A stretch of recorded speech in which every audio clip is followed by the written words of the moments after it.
Hello everyone and welcome to this FIGT Focus on Privilege. My name's Cath Brew and I'm the creative consultant for families in global transition. I'm the one that does the cartoon every week in the newsletter for you all. This week you can see that I have three other people with me. We have one of them that's just a voice, which is Scott Cowcher, and we have Sarah Kobrus and we have April Remfrey. This focus is called Hidden in Plain Sight, the Other Side of Privilege. And we wanted to explore all the hidden layers of privilege of where someone might look like they have privilege, but there's all these potential hidden challenges that people are dealing with, and actually to expand out the conversation around what privilege is. So before we get any further, I'd like to introduce my three guests and ask if you could just introduce yourselves briefly, and I'll start with April. Sure, thanks, Cath. I'm April Remfrey. I have a small business called Remfrey Educational Consulting, where I help families that are globally mobile find appropriate schooling options for their children that have additional needs that fall outside of the general education bubble. Fantastic, thank you. And Sarah? I'm a social worker and a life coach. I'm just setting up my business at the moment after a break for several years because I'm now disabled with an invisible disability. Which has been a very interesting journey, and also my youngest child has he grew up in the Middle East, hence why he hasn't come out before, but he's same-sex attracted, and yeah, so we are forging ahead with that in a very Christian network of friends and family. Yeah, and just loving seeing how this the next generation does not have the issues that our generation and the grandparents have. It's just brilliant. Yeah, absolutely fantastic. Thank you. And Scott, our voice in the deep. I'm Scott Cowcher. I'm currently based in Bangkok. I'm the regional champion with the World Bank Group Family Network, which is a large spouse organisation of the World Bank. We have 6,000 members across the globe. I cover East Asia Pacific region, and I moved here 2.5 years ago with my husband and 2 children. And we have been relocating. We've lived in our home country, Australia, for a year over the last 20. And we'd been in Washington, D.C. prior to this for 13 years. Wow. So, and I echo Sarah's voice in hoping that the world is a lot more accepting of LGBTQ plus families in the future. Yeah. And I mean, I must admit, in Bangkok, we've already had a wonderful time. So, and we're thinking about where we're going to be in a couple of years' time already. Yeah, fantastic. Well, on that note, that was a beautiful segue, Scott. I'm going to share a screen to an image just to let all our viewers know we're going to be having a conversation around some of my illustrations as conversation kind of starters. So I'll just sharing my screen now.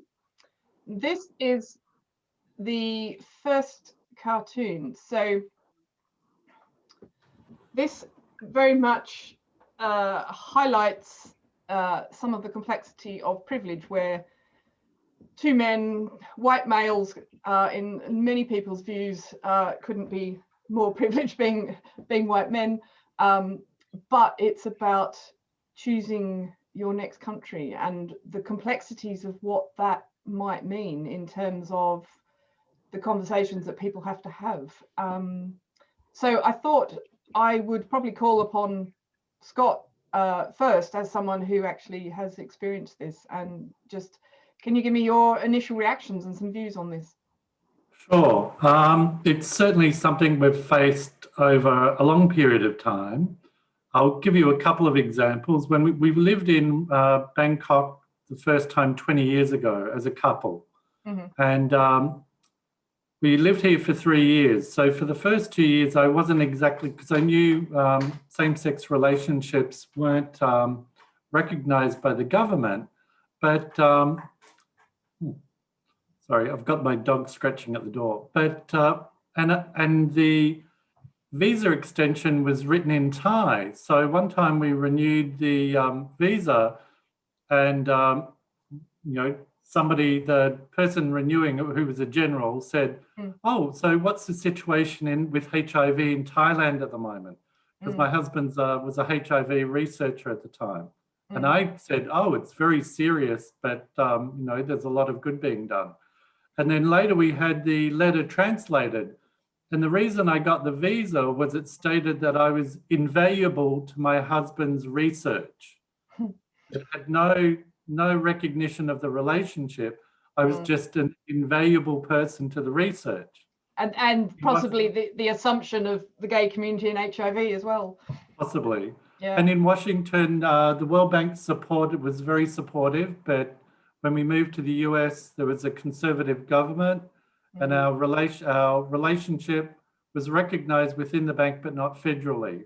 So for 5 years, I was on a tourist visa that I had to renew 6 monthly, which they always had the option of rejecting it. And also at that time, our children were, we moved when my daughter was 6 months old and my son was just going on 4. At the time, and we had a nanny for a period of time that we bought from Cambodia, where we'd lived before. She had more legal rights over my children than I did during that time, because I was a tourist and our relationship wasn't recognized. But functionally, Washington was a very supportive place, but just legally, it was in a grey area. And then we're back in Thailand again, and it's my husband and my children are on one visa, and I'm on a different type of visa. Yeah. So the privilege of being a white man means that actually the hidden layers of all these complexities of whether you're really safe in a country or not as a family, and kind of on tenterhooks the whole time, or pins and needles, I think Americans say, about whether you're going to be safe in that country, and whether at any moment your lives can change hugely. So I think we're very fortunate where we've been, but I think that's true with when there's uncertainty about your legal standing. So even during this time with COVID, if I was to leave the country, I'd have a lot more trouble getting back into the country compared to my husband and children. Yeah. And that's I think some people just think of same-sex couples as being the couple, and don't often think about that gay people have kids as well, and that there are different kinds of families these days. And I was thinking, April, I was going to ask you, do you see any of this in the kids that you work with and the kind of issues that you're dealing with? You know, it can be a bit double layered too, you know, right? If you're talking about a student that has intellectual disability at the same time, trying to understand himself, not only as, you know, how you fit in as a human being in society, but how you think about the world through an intellectual disability adds another layer to the equation. Yeah. And also, I would imagine if you're a family that's living in another country, there's a company potentially is interested in the person that's there for the assignment, but there's all these complications that come with a family, and it's how much do you let the company know about what's going on internally within your family? Well, that's absolutely one of the biggest issues why people are, you know, repatriating back home with a disability in the family is it's not the person that's going to the office that's typically the reason why people are needing to leave. It's services not being provided in the community, or you know, there's a host of reasons, but it's typically not the person that's in the office that's being paid as the expat. That's the reason they're returning. Yeah, interesting. And Sarah, in your introduction, you talked about your son and growing up in the Middle East and how that potentially would have impacted him. Have you got something you'd like to offer to the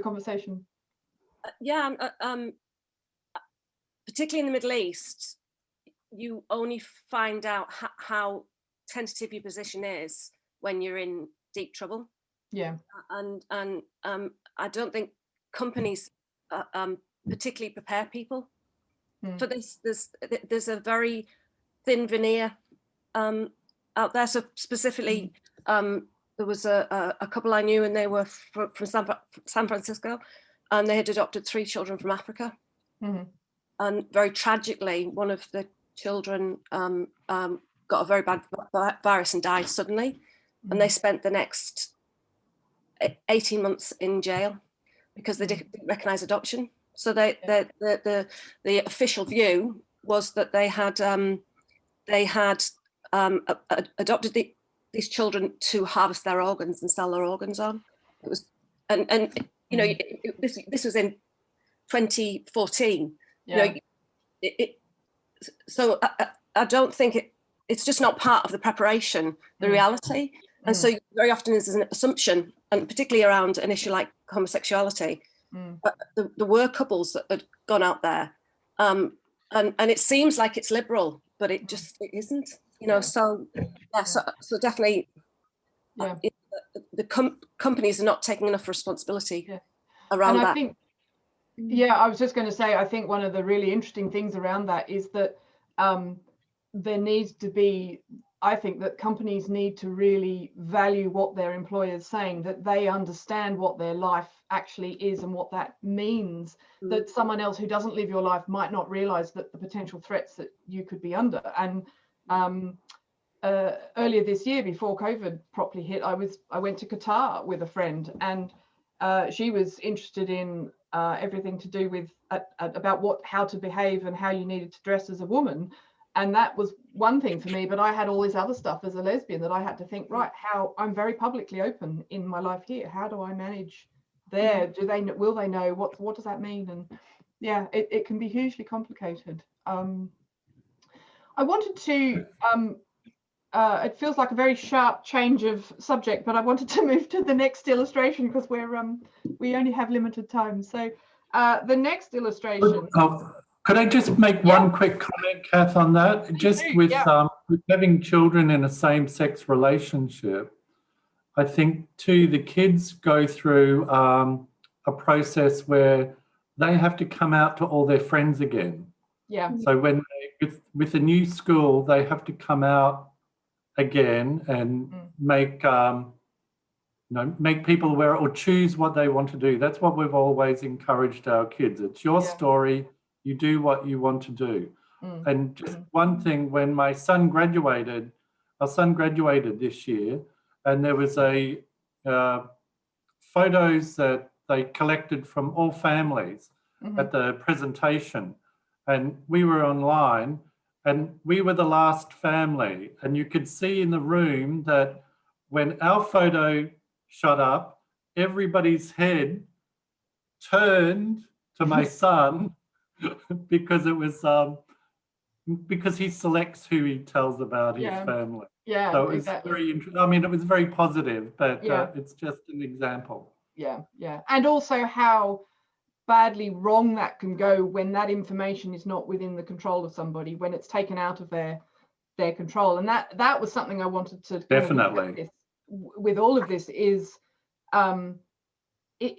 your kind of hardship or challenge, or even your privilege, is it anyone else's business? It's like we don't out the gay person without their permission, but do we out the disabled person or somebody that has a hidden disability? So a hidden issue. This is the next cartoon that I wanted to look at, the expat. I'll be back in 1 second. Yeah, expat coffee mornings, with someone saying, "I'm sorry for the sunken cake, I haven't found baking powder yet." And the reason I put this one up was kind of you're doing beautifully with the segues, Scott, of the issues that you have to talk about when you meet people. So this is a very common setting of people when they newly arrive in countries. I've drawn this that they're all women, so there's not the kind of male accompanying partner, I'm afraid, Scott. But these are the social situations where we sit and we talk about our lives. So there might be people here who can't have children, or who don't want children, or who are a single parent, or who've got some kind of neurodiversity, which means they communicate differently. And so these kind of situations are really scary often for people, because it's how much of my identity do I let out and how much do I keep hidden? Because I've heard some fairly awful stories over the years of people judging people for, unless you've got this, then they kind of walk away. So I'll start with April again, if you have any comments, things you'd like to add to this kind of scenario. Yes, I know you were thinking about me a little bit as you were talking. Yeah, this is a really difficult situation for me as a mom, because we have a 16-year-old daughter, but we also have a son that died when he was 17 months old. That was about 11 years ago now. And regardless of where I am, you know, it doesn't have to be expat coffee morning. It could be at school. You know, one of the typical questions for mothers is, how many kids do you have? And it's always been a difficult thing for me to answer. And there's always that person that has had no tragedy in his or her life that says, well, you shouldn't have just one child. And it took me a lot of years of therapy to come up with a line to just be able to say, that's not how we wanted it, you know. And I personally have to have a line to say, to guard myself, to protect myself, because those comments come all the time. And my other strategy that I've learned is, when I meet people and I decide they're going to be people that I'm going to see more than a few times, is I tell them right away, because I just need to have it off my chest and not feel like, okay, is this the right time to say it? No, is that the right time to tell them? Because then I feel like I'm hiding something that's a really big part of me. And I don't want to deal with those horrible comments that people don't realize are horrible comments, but they hurt me. And it used to be, you know, years ago, that it would put me in bed for a few days. Someone would make some, you know, terrible comment. But now that I've learned strategies of how to, you know, kind of guard myself from that, it's really helped. It interests me hugely, because that's something as a gay person that I'm always thinking, do I say something? Do I just correct someone instantly? And there comes a point, how far do you go into the conversation before it's too late to correct someone? And I think it's very easy for me to sometimes feel like a victim, and it's like I have to do this thing all the time, with actually forgetting that there are an awful lot of other people out there who are dealing with issues that are incredibly important and deep for them as well. And it's not just about me having come out as being gay. It's like, it's all this other stuff. My wife is neurodiverse. She struggles to look people in the eye, so people don't think she's interested in them and she's not paying attention. So there's all these multi-layers that come through, I think, a drawing like this of how we behave and how difficult it is to behave when everybody's coming from a different culture and our different body language means different things. Sarah, I'd come to you next for comment on this illustration. Yeah, I was just thinking about when we were in France and was invited round for a meal, and I took a plant as a gift for them, and it's chrysanthemums. And in France, you only take chrysanthemums with you when you visit a grave. Right. Oops. Yeah, and there's so many things, like, especially, you know, we were in the Middle East for 14 years. There's even between the countries, there's differences. So we started off in Bahrain, which in hindsight was very liberal, and then Qatar was a whole other ball game.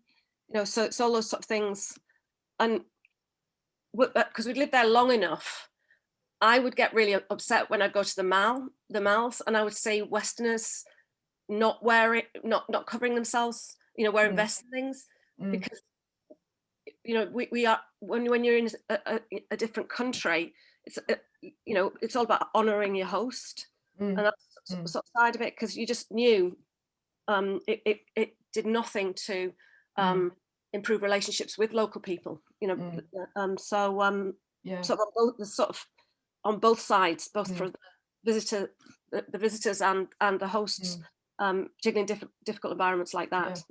And also, when you may be a different person inside to someone else, but if you're there as a white expat, then you get lumped in with the other kind of behaviors as well. And I think that's very interesting around privilege and identity, because we all have our own identities, and I'm really proud of who I am and what I am, and I don't want to be linked to bad behavior of other expats or other Australians or whatever. So I think one of the things with privilege that's really powerful is that it really makes you, and also not having privileges, is it makes you look at yourself, and there's uncomfortable things that you have to confront and look at and work out where all your lines are, and like you were saying, April, where your boundaries are, and where you just and you have to put something in place because you have to live with yourself. Scott, with this illustration, Scott, as the male accompanying partner, have you, I mean, I know you're working, but have you been in the situation? Well, my work is largely voluntary with the World Bank, so it's the World Bank Family Network. But April's comment really resonated with me about what you reveal and how it's going to impact on you and how people are going to judge. Because one thing that I've always come across, because I've been the face at the schools, the face with, in every environment, the doctors, the dentists, with the children, and social settings. So it's really about having what you want to say in mind, because the example you gave, April, people are more than willing to step over the line and ask questions, because we always get, so how did you have children? Did you adopt them? Who's the father? Yeah. Where's the mother? And, I mean, I'm very upfront. We had our kids through surrogacy, but the thing is, the personal information, it's my children's personal information, and it's my information. And I usually say a wide range of things which echo April's as well. If it's in a more personal setting and I think I'm going to connect more with somebody, I'll reveal a bit more. If it's less formal, I'll say, I'm sorry, that's an extremely personal question, and I'm not prepared to talk to you about that. Yeah. But you have to be strong enough to do that. I know you're not being rude, but it's a little bit too personal for my liking at the moment. Yeah. And I think that you feel like being rude, don't you? Sometimes I've kind of used my information kind of as a knife, kind of like, because it's made me uncomfortable. It's made me mad, and I'm in the fight mode instead of flight. I agree. And you've really got to take a step back with that, don't you?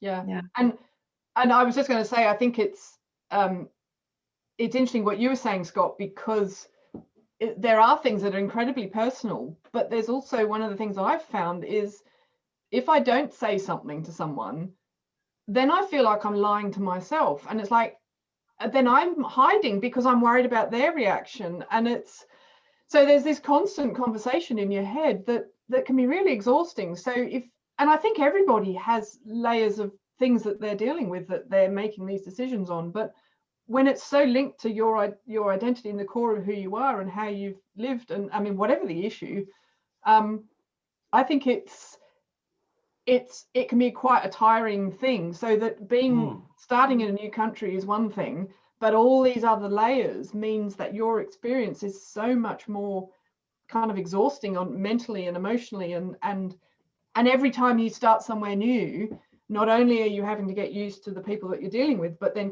that cultural context of, oh, do I out myself? Do I say this? Is this appropriate in this country? And it can be tiring. And you look at all of us as sitting here as kind of Anglo white people, you'd think we all look like there's no issues. So yeah. Interesting. I just want to say I'm hosting a coffee morning tomorrow morning. All right. As a part of the marvelous. With 20 people, but I think it sort of it certainly gives me a different perspective in in being involved in something which the World Bank Group Family Network is a great organization and welcomes people globally into the new country. But I'm much more open. I give people a chance to say what they want to. And I think in a different set, and I think it just makes you having something that you're not always willing to share or is personal, makes you more aware of what you expect from other people in that sort of setting as well. And I think it also, you go into those settings expecting that there's layers of depth with everybody, that you're not just, you can't just box people, because that's what we like as humans. It makes us feel safe to kind of put people in boxes, and we're constantly surprising one another. Yeah, exactly. Keeps life interesting. Right, I'm going to share the next illustration. Could I just ask, can you see me now? Yes, we can. It's wonderful. Good. Well, I've got it. I'm videoing from my phone, but speaking on my computer. All right, it sounds marvelous. It's very good.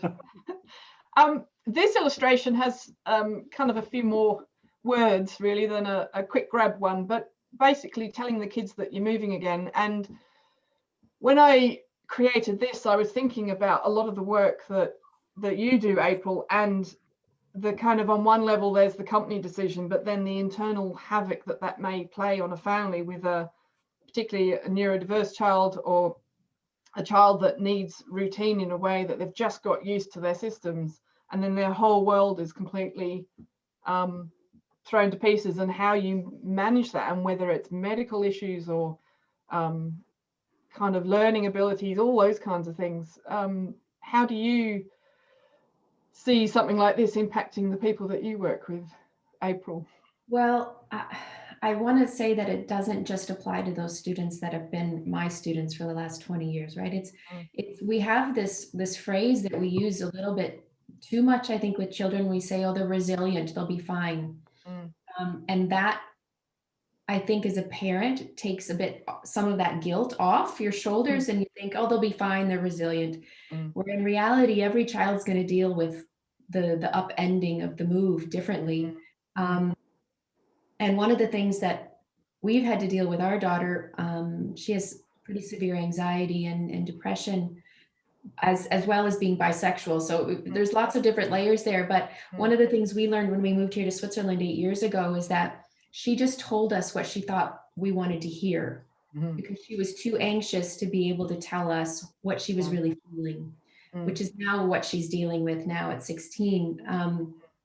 And so even when you think you're creating an environment to allow your children to be able to say what they're really feeling, you have to, as a family member, be able to not mimic, but show how you can talk about your negative feelings with your family in a way that isn't going to be judged. I just need to say that I'm feeling horrible about this, and I'm not seeing a way to get through it. You have to show the kids that it's okay to be able to say these negative things. But we tried it, it didn't work. And I feel like my master's degree in teaching did me no good in that situation. We're in years of therapy with our daughter. So that's because you're still getting your master's in parenting. Yeah, you can have the best of intentions and it still goes to crap. So yeah. But Well, that's important. Yeah, that's the complexity of life, isn't it? And everybody's issues, that everybody's dealing with something, they dealing with it completely differently to other people. Yeah, it's really, really difficult. Sarah? Yeah, I've got 3 now 20-somethings. How did that happen? 6 countries, 3 school systems. Wow. My oldest went to university in England. We worked out that she'd lived in 18 houses. Wow. Yeah. And I'm a social worker, and I know the damage it can cause. Yeah.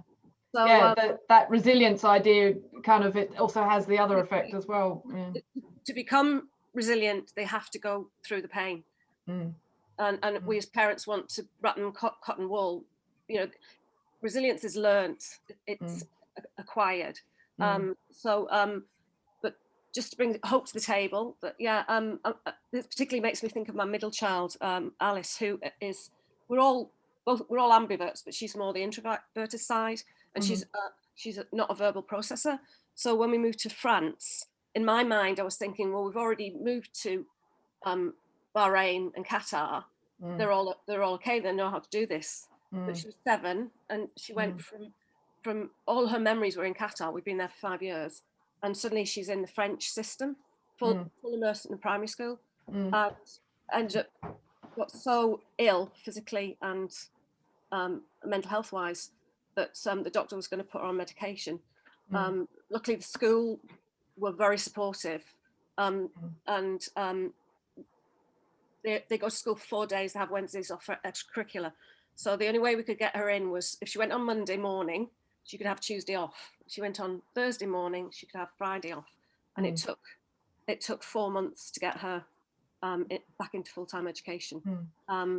But the positive side of that, when it came to choosing what she wanted to do at a university, she wants to be an art therapist. And that is because of her experience of the only way she could communicate was through art. So over time, they do build the resilience, and there's gain with the pain, but you don't know which way it's going to swing. No, and that's the thing. They're hard lessons to learn of any age, let alone when you're still developing and growing and working out who you are. And I think one of the things I've realized with the work that I do is that people don't want to talk about the difficult stuff because it's not a nice place to sit in, and so we don't. And then as a society, we don't generally talk about difficult things unless you go to the therapist or it's in private. And I've noticed with my drawings and having these conversations that how many people are desperate to have these conversations, because it doesn't matter what you're dealing with, we're all dealing with something on some layer that if it sits, you start to end up with like physical wounds. It stays in your body, these traumas, and it needs to come out and be talked about. And whether that's whatever that is of feeling like you don't fit in any, I think everybody feels like they don't fit on some level, but it's we don't see those layers, and I want to be able to talk about these like we are today. And it's really important. And I was thinking with an illustration like this, Scott, it's what you talked about before, that every time the kids move, you have to kind of they have to out themselves every time. And I was also thinking, if it's something that's some kind of wound, not that I'm saying having gay dads is a wound, but if there is a wound or some emotional thing, that every time you arrive at a new location, a lot of people can just be like, yes, I'm from this country and I've lived here. If you've got something you're dealing with and you out yourself, whatever that outing is, you're reinforcing your difference every single time that you speak to somebody and out yourself. And you have to that takes a lot of work to live with.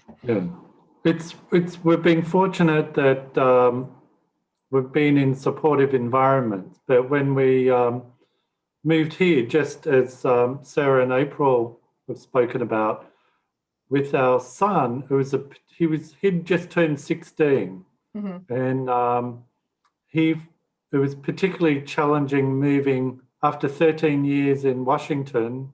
Moving to Bangkok was particularly challenging at that time of his life. Our daughter was quite enthusiastic for the change and variety, which previously we'd moved around the corner. We bought a house around the corner from where we'd lived before. And at 6, she'd had a very difficult time in moving around the corner, but around the world seemed to be okay at 12. But it was very challenging, and we tried lots of different things to make it feel better, but for him. But I think, as Sarah had said, the only thing that creates resilience is taking the time. And by the time he'd graduated, I think he'd started to feel that there were a lot of positives about having the experience of living and studying in a completely different culture.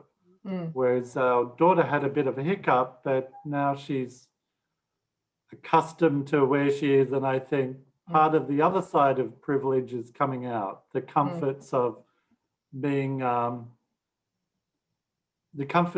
privileged in a different environment to you know, a somewhat more artificial environment. Yeah, that's interesting, because one of the things I wanted to ask you all was, are the hidden hardships, are they do you feel that they are devalued in any way because of your other privileges? Like, is it hard to sit in that and actually feel validated in it because you've got all this other stuff that's a privilege? So April's nodding. I'm going to go to April first. Yes, of course. I mean, one of the very first responses always is, oh, but you have your daughter. But that doesn't take away change loss. It doesn't change anything there, right? And I'll tell you a very quick funny story. When my daughter came out to us, I think she was 12 or 13, and she was so ready. She had all of the lines she was going to say to us in case it didn't go well. She'd like been prepared, even though her godmothers are a lesbian couple and have been for years. So you never know. You never know. Desperately wanted all of the negative reaction, so she could have the good story. She wanted a story, and you know, we ended up just laughing because she said, "That's it." yeah, we love you. It's all good. And so it was. She was expecting more of a fight, or hoping for maybe. But that's a privilege. Geared herself up for it. Yeah. It's a privileged life that we live in, it makes no difference in her life if she's gay or straight or bisexual. Everyone accepts her the same way as before. So we're very privileged in that respect. It's interesting you say that, because I've only, as a lesbian, I've only had probably maybe 2 things that have been really nasty happen. And I feel like, can I call myself a proper lesbian if I haven't been properly discriminated against? It's like, it's weird. And because I think of my wife's older than me, and she's fought long and hard for things in the kind of 80s and 90s, and it's a very different life now. And it's I'm well aware that I'm enjoying the privileges of the people gone before. So yeah. Sarah, how would you answer that question about whether the hardships are devalued with other privilege? Yeah, it's that people judging you, how can you be complaining? And we do that to ourselves, don't we? That's, you know, we along the way we've had really traumatic things happen to us, and and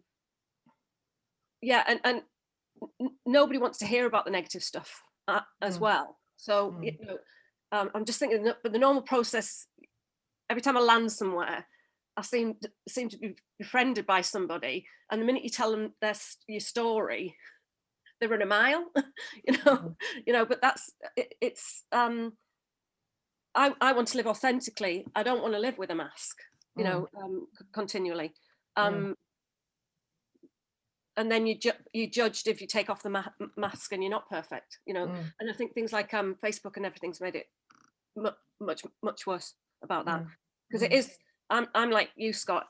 You know, I've been following my husband. He's been he's been his job's taken us all the way around, and we're such second-class citizens. I mean, especially way back when, 20 years ago, you know, we weren't allowed to work. And if you did work, teaching is a very good profession, but I'm a social worker. And when I found out that say a couple went together, the wife was considered local hire and paid half the salary with none of the benefits. And so, like, on principle, it was like, well, I'm not going to collude with that, you know. So there's those sort of hidden things that you come across, which is they're really shocking. You know, really, really shocking. You know, it felt like I was back in medieval Victorian England. You know, and so it's systemic discrimination in a way that the environment you're coming from, Britain, we've got laws protecting us now. You know, like you were saying, Kath, it's like going back in time. You know, so and there's nothing you can do about it. You know, you know, because you know, I'm a visitor. I'm not even a citizen. You're not part of the.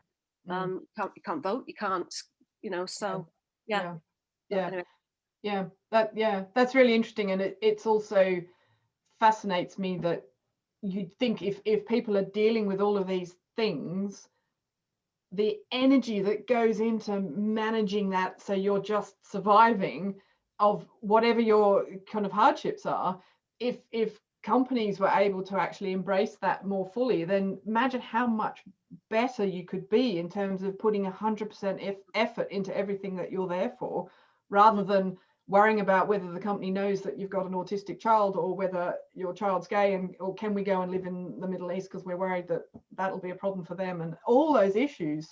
It's hugely complex. Well, I think a lot of the big companies, because yes, on paper my husband's got a good salary, but when you divide that between the two of us, so that a lot of these big international companies keep going because the spouse is back at home picking everything up, doing it all, to free them up to do these, to do the other stuff. But we're completely not recognised or valued, or you know, I mean, you know, Andrew worked for the local oil company in Bahrain, and we didn't even get schooling for the first couple of years. We had no medical coverage. The employer got it, but wife and family didn't. Again, it was our first posting. We didn't know about any of this stuff until we get there. So you learn, you develop that resilience that the kids that we're talking about with the kids. Scott, what would you like to say about the hardships being devalued potentially? I think it's true that you know, it's lack of recognition of you being as a, you know, one of the things that comes up often, just being an individual identity, and when you're an accompanying spouse. So, for example, when we lived in Cambodia, I ran a national mental health training program, and Kwanat helped them, advised on the development of the community mental health services. But that shifted because I was on a tourist visa when we were in Washington. But as you said at the beginning, you know, you feel, and April said, you feel you should be guilty because you're still privileged. You're there, you're comfortably off, you're following, you know, you're following your spouse, and you know, your life appears to be okay, and certainly, and it is. It's just sort of, you know, even with being a same-sex family, sometimes people say, "I just never realised, you know, that you had visa problems. No, I never thought of it." Well, most people don't need to think of it. No. And I think it goes with other things that April and Sarah have mentioned, and yourself, that often people don't always think of some of the challenges that are below what you see as privilege.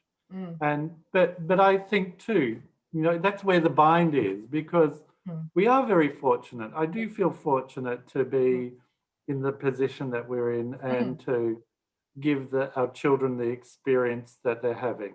But there's more of the picture than what you see on the surface.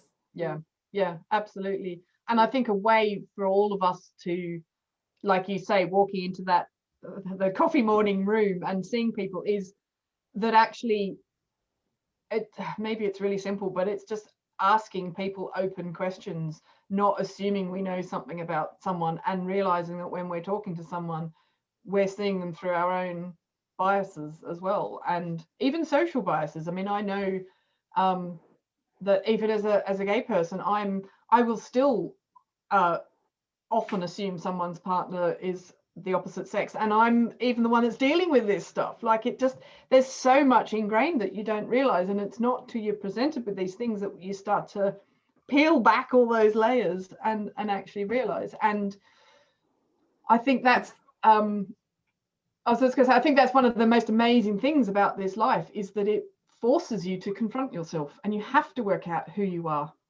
because you've got to look. I think that's one of the privileges of the lives we experience as families that travel the world. It gives us a different perspective that allows us to share that with the people we interact with, so that we're a lot more open when we. I mean, that's what I think when you compared to other people that haven't had that range of experience or challenge or privilege. Yeah. It certainly makes you think a lot more. Yeah.